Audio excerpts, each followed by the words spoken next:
Hello students, देखिए ये कुछ बिंदु हैं, इनको अपने को देखने हैं जो समरी में आ जाती है, चैप्टर की समरी में। तो देखो क्या है, our sense of touch is not always reliable quite to the degrees और hotness of an object. Temperatures is a measures of the degree of hotness on object, यानी कि तापमान जो होता है ना, उसके जो टेम्परेचर जो डिग्री में उसकी क्या होती है, जो नापते हैं मेजर टेम्परेचर थर्मामीटर के अंदर टेम्परेचर को नापते हैं, तो उसका जो मेजर होता है, मेजर क्या होती है, इकाई जो होती है वो क्या होती है, डिग्री होती है। क्या होती है? Degree. Thermometer is a device use for measuring temperature. Thermometer is a device used of measuring temperature, यानी कि थर्मामीटर जो होता है वो एक डिवाइस है जिसका यूज हम टेम्परेचर को मेजर करने में, यानी कि तापमान को मापने में करते हैं। Clinical thermometer is use to measure our body temperature. Clinical thermometer का उपयोग बॉडी के टेम्परेचर को नापने के अंदर किया जाता है। हमारी बॉडी का टेम्परेचर कितना होता है?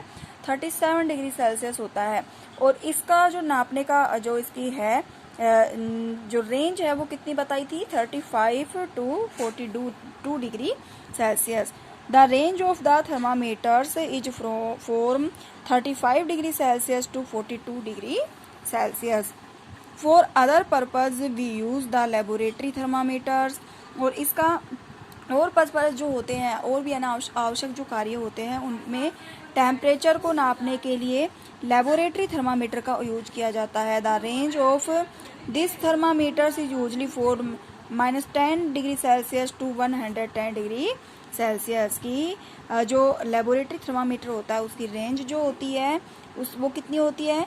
उसके अंदर -10 डिग्री सेल्सियस से लेकर के 110 डिग्री सेल्सियस तक टेम्परेचर को हम नोट कर सकते हैं। इसलिए लेबोरेटरी थर्मामीटर जो होता है इसकी रेंज बड़ी होती है बजाय क्लिनिकल थर्मामीटर के। The normal temperature of the human body जो होती है उसका नॉर्मल टेम्परेचर कितना होता है? 37 डिग्री सेल्सियस होता है। Okay.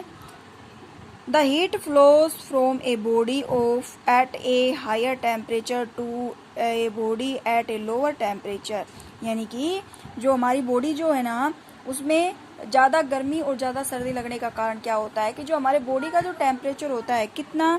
37 degree Celsius.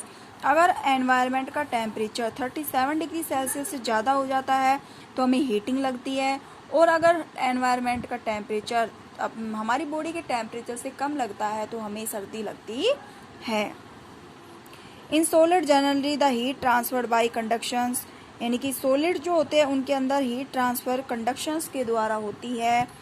In liquid and gases the heat is transferred by convection, यानी कि जो लिक्विड और गैस होते हैं उनमें कन्वेक्शंस के कारण होती है।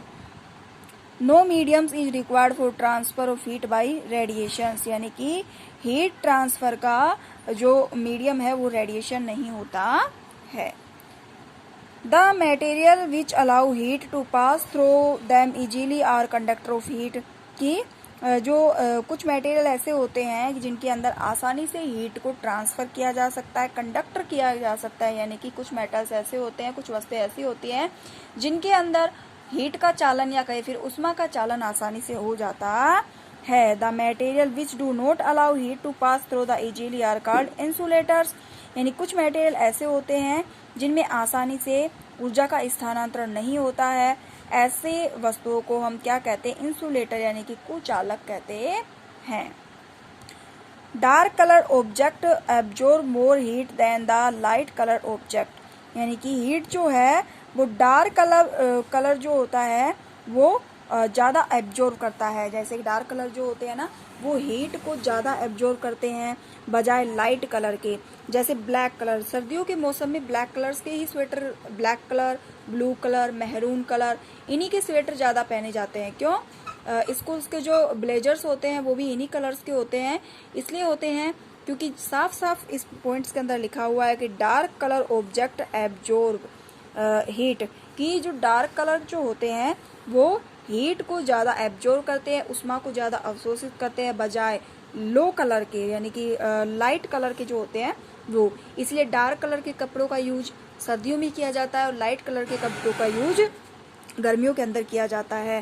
That is the reasons we feel more comfortable in light colour cloth in the summer. इसलिए हम कह सकते हैं कि गर्मियों के टाइम में लाइट कलर के जो कपड़े होते हैं वो कंफर्टेबल होते हैं यानी कि सुविधाजनक होते हैं। Woollen cloth keep us warm burning winter, यानी कि वूलन जो क्लोथ होते हैं उनको ड्यूरिंग विंटर, वूलन जो होते हैं उन्हीं कपड़े जो होते हैं उनको हम विंटर सर्दियों के मौसम में ही पहनते हैं।